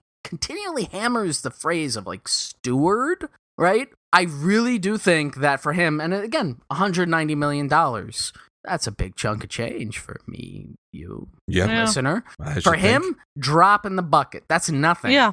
That's nothing. That's like, do you want to eat out tonight? That's the level of, like, fucking financial thought that has to go into that. Yes. And so why does he do it? It's because, again, what he says is, well, for 95 years, they've had this brand of trust, and me and my wife were just happy to be associated with it now. We're so thankful to do it. Yeah, exactly. And again, I'm not going to get into it now because we're already running late on this episode, but, like, Time Magazine, Arbiter of Trust, Adolf Hitler, Man of the Year. Open question. Do the math. Listener, you fucking paint the numbers on that one. But all of this being said, right? What is the picture we've painted? We've painted this picture of this guy who was like, he was like a kind of lukewarm Republican business guy, and then he became more of a coastal elite liberal, and he has independent all these pet projects. iconoclast. Yeah, and so, is his political sway really have much to do with what's going on in the country? And surely he's like, again, a coastal liberal progressive guy, he wouldn't have anything to do with any horrible right-wing projects today. What? Let me take a big sip of coffee. Yeah, I'm going to take a big sip of this Yellowtail Jammy Red Rue wine. Oh, I would love some Jammy Red. We have to pay the bills, folks. Jammy Red Rue wine, when that's all the supply chain brought to your local wine store, you're going to drink it. It's the highest alcohol per dollar. It's so cheap for the really big bottle, guys. You got to have it. On that note, so, like I mentioned before, I did tap out of the book about 7 or 8 chapters in, but I did come back a couple hours later and listen to the epilogue, which weirdly has a lot about that ostentatious tower that serves as their headquarters that we talked about before. He was, like, really worried because it had just gone up, like, as he was writing the book, that it would make them a target of scrutiny, unfairly, he says. But he calls the building a monument to the idea that the highest form of business value will be the kind guided by the highest human values. And he wraps up by saying that there's a lot of work to do, and I guess CEOs like him are the ones to do it, using the magic of technology, while also cautioning that technology can be harmful. He calls for a new era, this idea of the 5th Industrial Revolution that he mentions a lot throughout the book. What is his idea then of the preceding 4 industrial revolutions? What's his chronology? There's this idea of the 4th Industrial Revolution, which is like the spread of technology, basically. He attributed the person who came up with the idea of the 4th Industrial Revolution, but I didn't write it down. But he also loves the 4th Industrial Revolution as much as he loves the 5th. How does he feel about 1 through 3?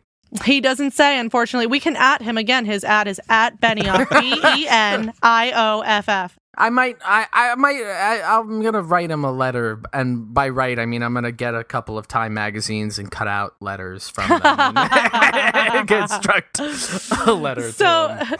So he says his era is about finding ways to use technology to put our people and our planet first. And he ends with saying, "Reader, imagine yourself in old age, wondering if you should have done more to save the planet and promote equality, etc., etc. What will you tell your grandchildren?" He says, "Be a trailblazer like me." This is a direct quote now. This is a direct quote. "I humbly and urgently invite you to join me." And I think for me, this kind of sums up the disingenuous nature of not just Marc Benioff, but a lot of the other CEOs that we've talked about who have this proclivity toward like building a really magnanimous, generous, but humble savior persona around themselves. Their success has kind of led them to this idea that they're the ones who can fix the world that we were talking about. If only everyone else were willing to listen to their genius ideas and follow them. Again, just without the awareness that their vision for the world is what's gotten us to exactly where we are right now. It's in part what's destroying the planet. It's the business models that perpetuate inequality in the workplace.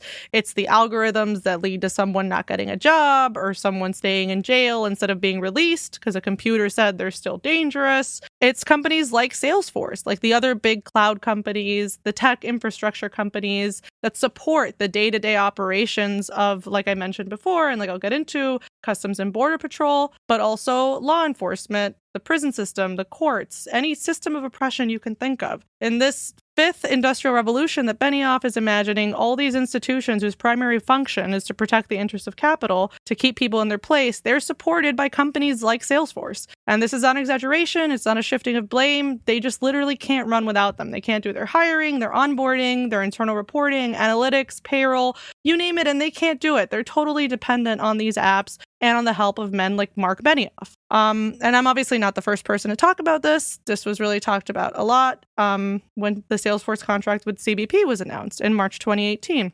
For being such a good corporate citizen, it was really shocking to a lot of people that Salesforce would support CBP. So what did they do? Did they value their values and terminate the contract?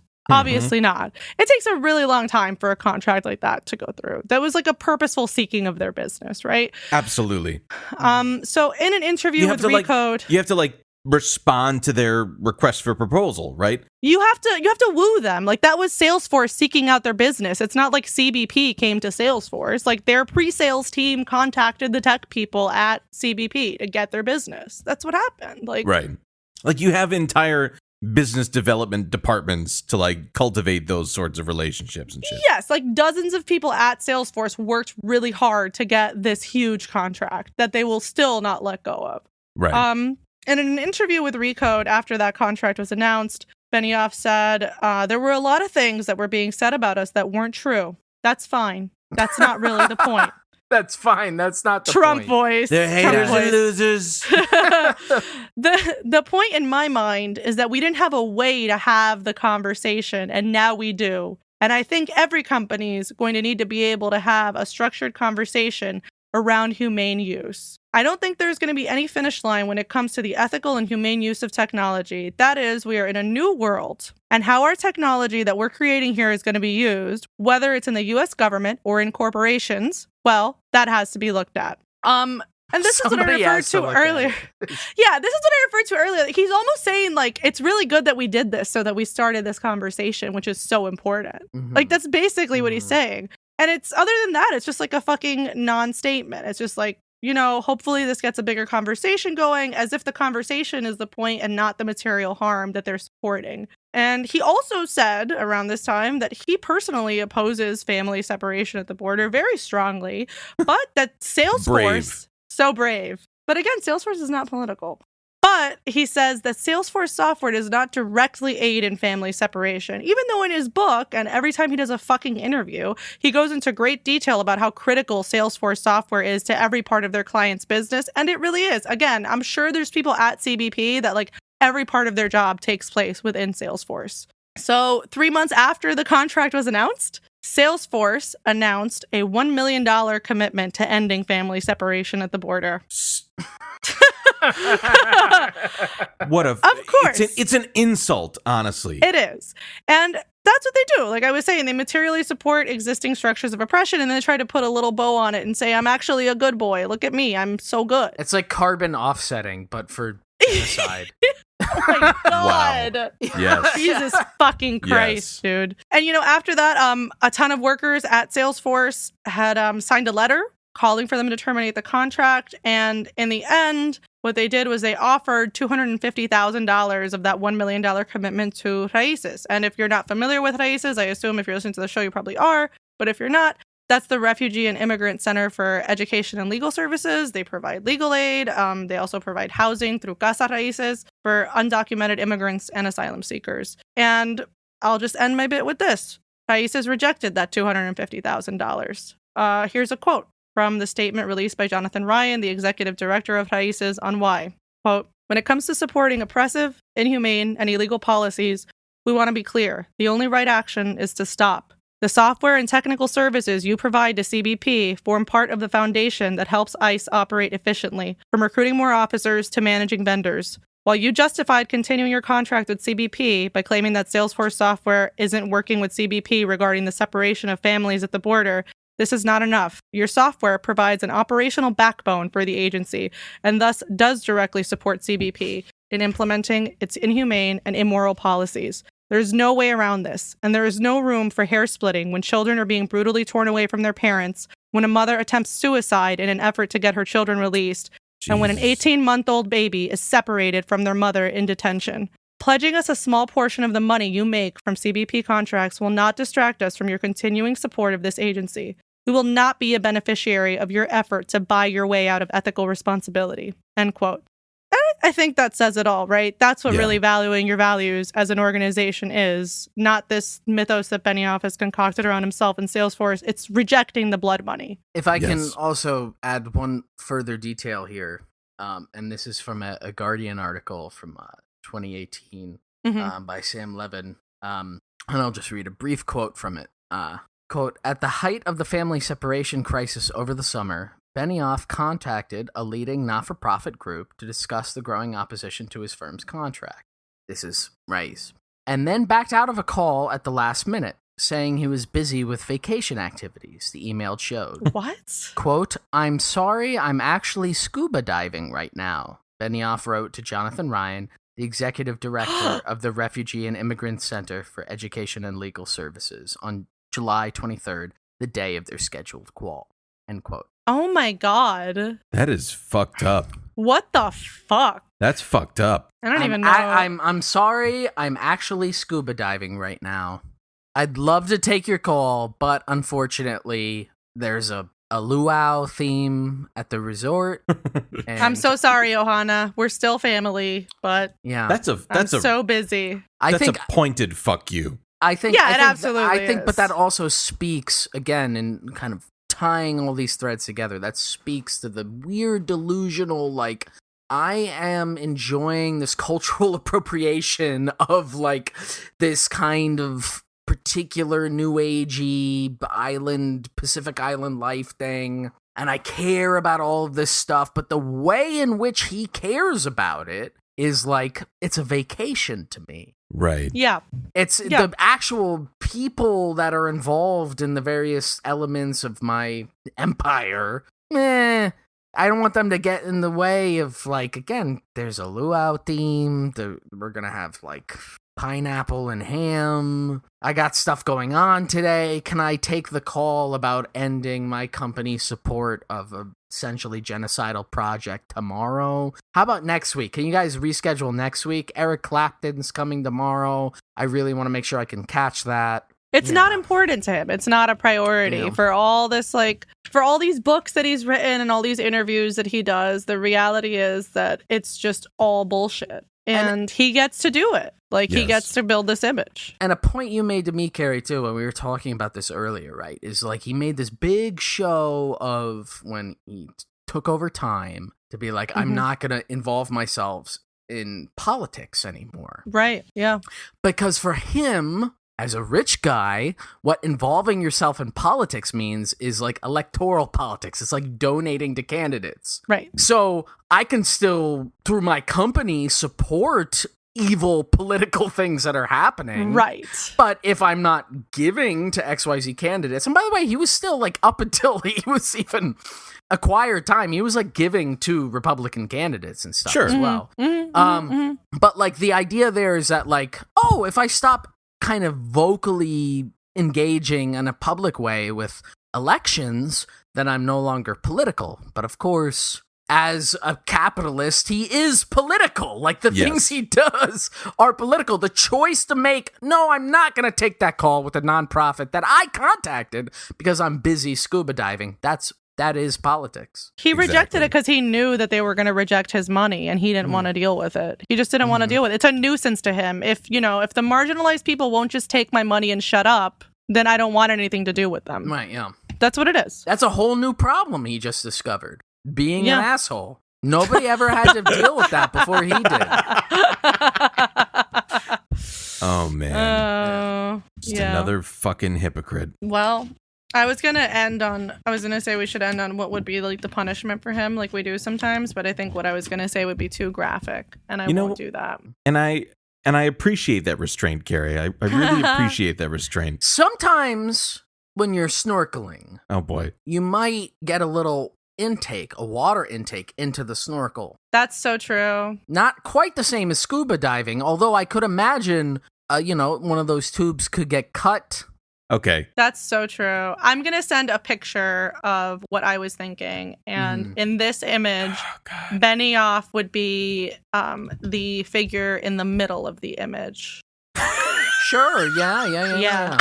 So that's just my opinion. We'll leave it to the imagination of I'm the going to send listener. an image. And I think similarly, I would imagine Benioff would be the center of this image. Okay. Let's see. Perfect. Yeah.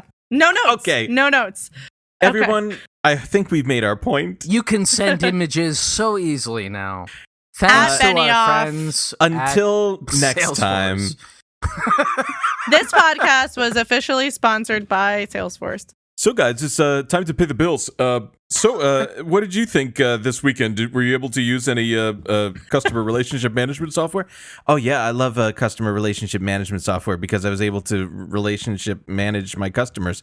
Oh, that's pretty cool. And did your dog get to relationship? Yeah, he's actually one of my customers because he gives me...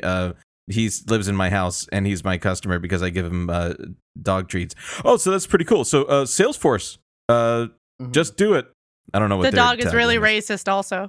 That's right. That's it. How good is the security at Davos? I imagine must Stay cool, everybody. So Stay cool, everybody. So Stay cool, everybody. Stay cool. And that's for tomorrow. Love you. Goodbye. Good night. To play us out, the Game of Thrones theme. You're locked into it if I say. At Benioff. Stay cool, stay cool, stay cool. Benioff. Goodbye. Red Wedding.